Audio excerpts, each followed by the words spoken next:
Yoma Daf Nun Beis. Today's amazing email comes from Shimon Solway from Ramat Shemesh. It's actually an email to my wife. He says this message is long overdue but very important. About a year and a half ago, I took my son Akiva to the English Sim Hashas Yerushalayim. It's a very long email. I'll be my katzer here, and he says that R Eli and Yeshua, Aaron Price, were handing out flyers for MDY and Min Daf, and his son said at the end of the Sim Hashas, when he was very inspired, says he wants to do the daf, and he said, "No way, you're only 10 years old." But how could he say no to a 10-year-old? But kid, sir, he says, "I'm going to join you." And so they made the commitment together and they joined. He had his doubts because he attended daf yomi shiurim before, and the pace is so fast, it's hard to come but out of the shir with anything. That was a year and a half ago. Mrs. Stefansky, Akiva connects with R Eli, and R Eli's a great role model for him. The kid, sir, goes on. What is more amazing is that between the chevra who physically show up to the MDY and the chevra who attend the shir virtually through Zoom, YouTube, Torah, anytime, etc., there are people of all learning levels and backgrounds from ages 8 to 100 from all walks of Jewish life. I do not know how he does it, but he connects with everyone in a way that all of us share in different ways.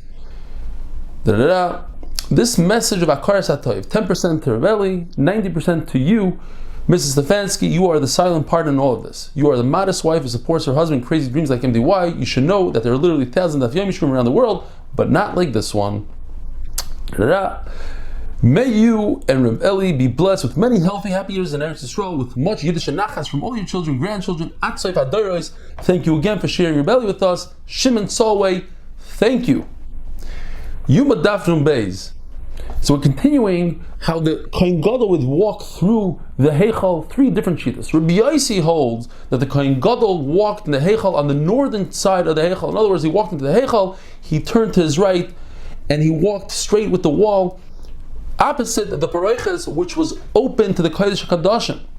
And the reason is, Chavivin Yisrael, HaKadosh Baruch Hu didn't require that they should have a messenger to daven every yid to daven to HaKadosh Baruch Hu. So certainly, on Yom Kippur, when we send a messenger, that messenger is more beloved than anything, and he can just walk right in opposite the open door to the Kodesh HaKadoshim. According to Rabbi Yehuda, where he walks on the opposite side, on the southern side, he doesn't go next to the wall, but he goes on the other side of the menorah because the wall is very dirty, it's black from the soot of the menorah. In the first Beis Hamikdash, there was a wall that separated between the Heichal and the Kodesh HaKadoshim. It was an amma wide. And Chacham had a suffix in Bayis Sheni. What Kedusha did that wall have? Did that wall have the Kedusha like the Heichal? Or did the wall have Kedusha, the greater Kedusha of Kodesh HaKadoshim? In Sefer Melachim, it tells us exactly how large the Beis Hamikdash is, and it doesn't include the walls. It says that the Heichal was 40 Amma, the Kodesh HaKadoshim was 20, and they were both 20 Amma wide, and they were 30 Amma tall. And the same thing applies when the Mishnah in Midas describes the second Beis HaMikdash. It says the building was 100 by 100 and 100 Amma high, and the Heichal was 40 Amma, and the Traxin, which is the area between the Kodesh HaKadoshim and the Heichal, was a Amma. So we have 100 Amma. And the Kodesh HaKadoshim, with all the walls and everything, 100 Amma. So we see that the Mishnah considered the 20 Amma of Kodesh HaKadoshim, the 40 of the Heichal, in addition to the 1 Amma of the Traxin, so it was never counted. Yosef Ish Hutzal, who has another 7 names, Yosef HaBavli, Isi ben Yehuda, Isi ben Gur Aryeh, Isi ben Gamliel, Isi ben Mahalalel. His real name was Isi ben Akiva, or Kavya. He had a suffix in 5 different psukim. Where do you put the comma? How do you read the center word? Does it go to the beginning of the pasuk or to the end of the pasuk?